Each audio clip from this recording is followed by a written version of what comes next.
Many of us might not be aware that there is a special prayer in Islam to be performed at the time of an eclipse, whether it be a solar or a lunar eclipse. In fact, this prayer is mustahabb and considered highly recommended. Prophet Muhammad ﷺ said, if you see the eclipse, then pray and invoke Allah subhanahu wa ta'ala until the eclipse is over. So how do we pray this eclipse prayer? Firstly, after making the intention and opening the prayer with Takbirat Al-Ihram, you read Surah Al Fatihah, followed by another surah of your choice, just like you do in a normal prayer.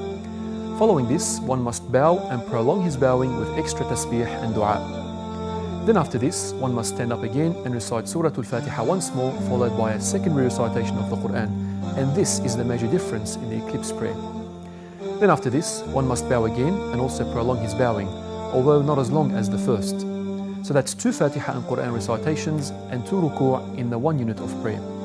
Then after this, one continues to pray as normal by standing back up and prostrating twice. It's recommended, however, to prolong the sujood.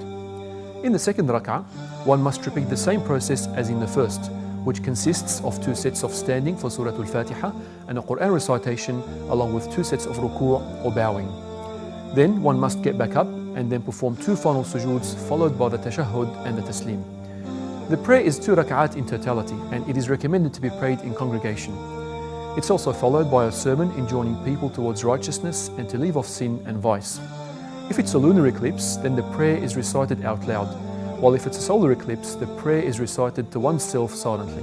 Now, of course, there are other valid opinions of how this prayer can be performed within the 4 major schools of fiqh, so it's best to follow the lead of your local scholar and to avoid any unnecessary debates.